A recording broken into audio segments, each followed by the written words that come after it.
recruit for internship and co-ops. So we have this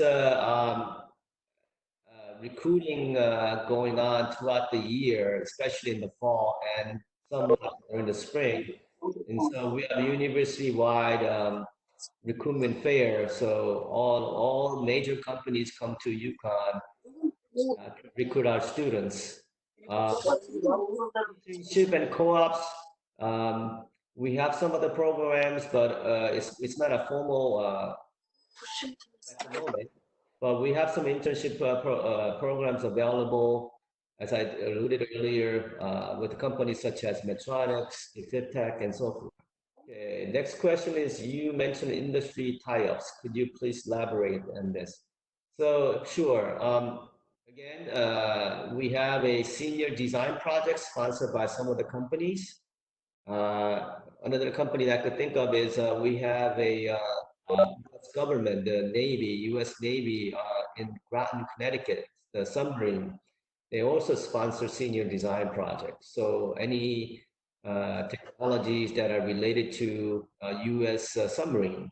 And so U.S. Submarine is really interested in submariners who are doing repetitive sleep deprived position, how it affects their performance when they're sleep deprived in a confined environment.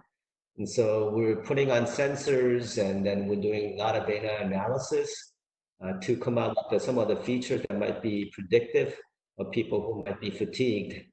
And so if we could detect that, then we would alert them that they should be performing if they're sleep deprived, for example. So what year are we supposed to choose a concentration BME? Yes, so that is, you need to choose that in your junior year. So the first 2 years is pretty much uniform in that you need to take physics, calculus, chemistry, some programming courses, and liberal arts requirement, as well as there's a course in BME during the sophomore year. So, obviously, if you could choose it by end of the freshman year, so that you would take that course in sophomore year, so that would be good. But officially, you need to choose a concentration BME by start of your junior year. Under the current circumstances, will you be holding online classes? And if so, BME is a practical based field. Engineers are taken more often than biomedical engineering at biomedical companies. Is this true? Mechanical engineers taken more often than biomedical engineers at biomedical companies. Is this true? Okay. Okay, actually, that's a different question. So my apologies. So under the current circumstances, will you be holding online classes? Yes, we have moved all classes to online. This started back in March. And so we're offering all classes online at the moment.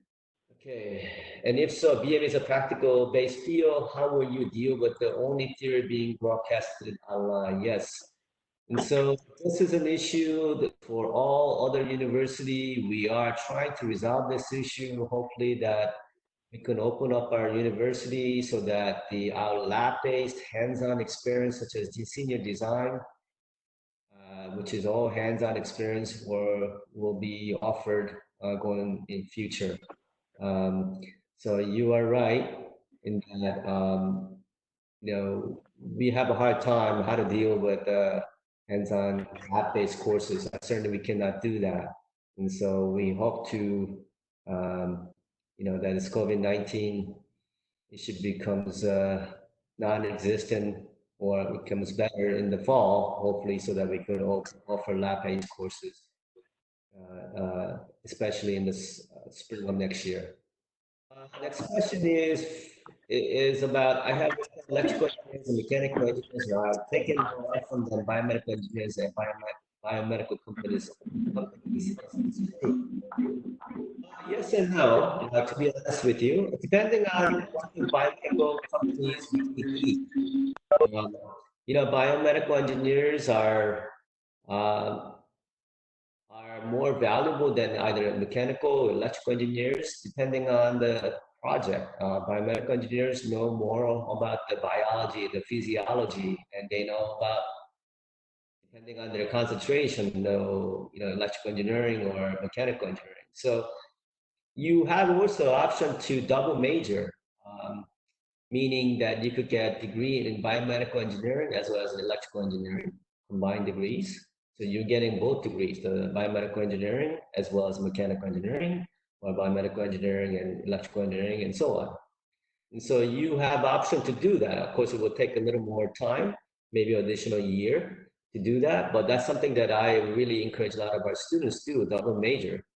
That way, you are really competent in either electrical engineering, mechanical, chemical, or civil, or materials. And then you also know a lot about biomedical engineering. So in that case, certainly you have a severe, I mean, really good advantage over the traditional electrical engineers or mechanical engineers.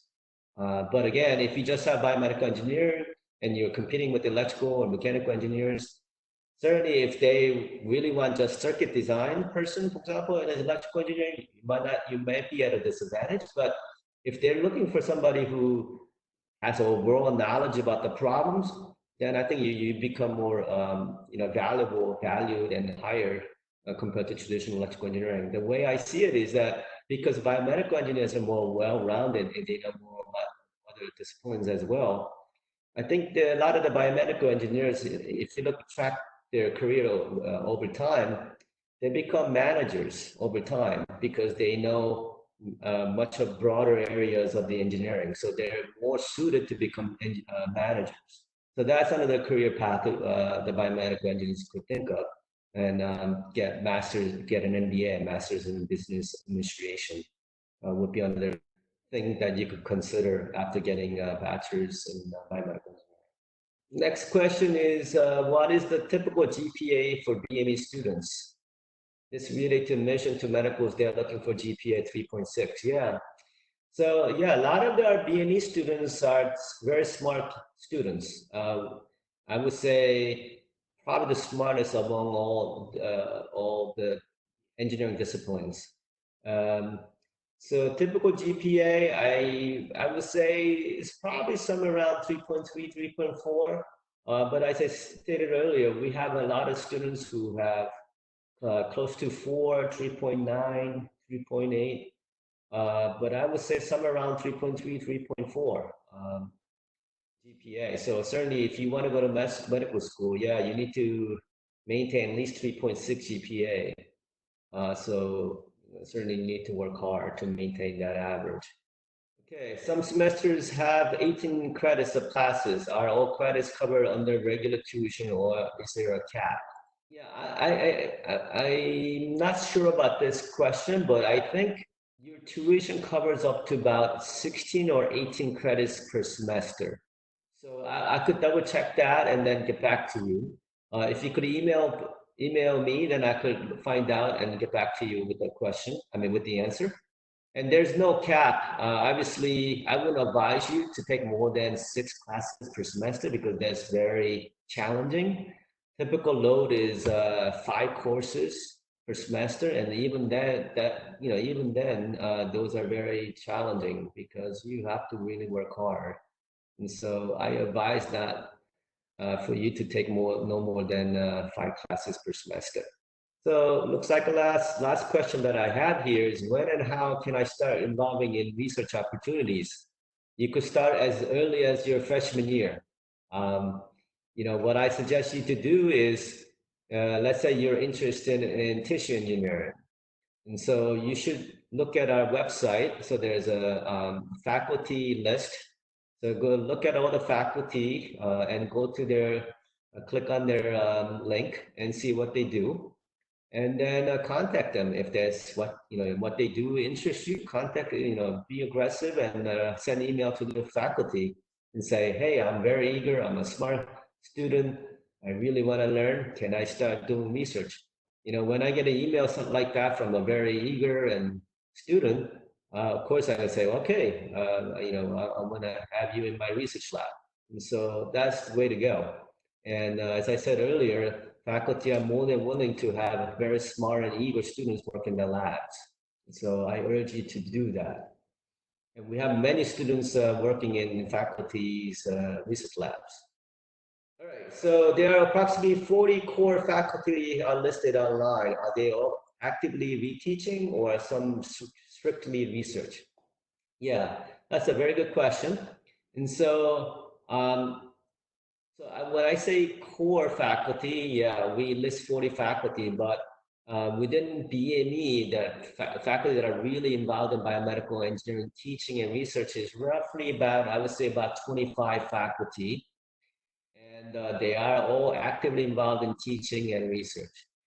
And so some other faculty that are beyond 25 or additional 15 are really, those are faculty who are at a UConn Health, in the medical school and dental school. Um, those faculty don't really teach much, but they do a lot of research, and they hire our graduate students. That's why they are listed as a core faculty. So those are faculty that you could also do some research with. Okay, one question. Next question is, how often do people do a major or minor? Oh yeah, okay. So minor, we have many students who do minor because it's less time commitment, and so we have. I can't give you an actual percentage, but we have many students who get minor degree. So I know students who have bachelor's in biomedical engineering but minor in, let's say, psychology or physics.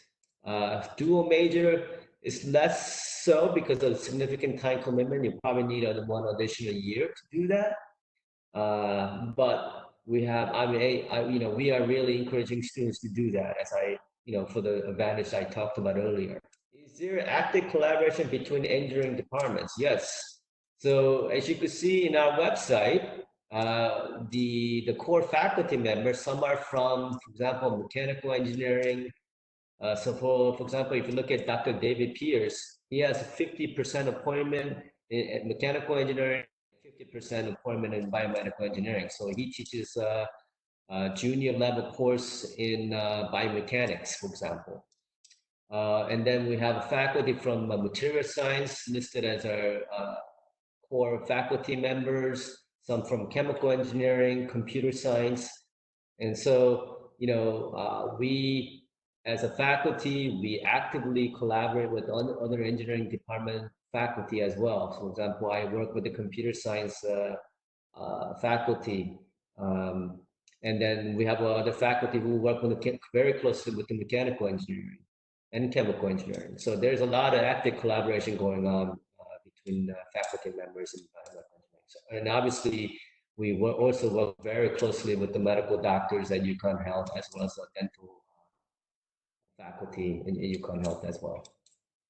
Okay, so next question is, can I pursue PreMed Track as a part of biomedical engineering? Yes, we have that.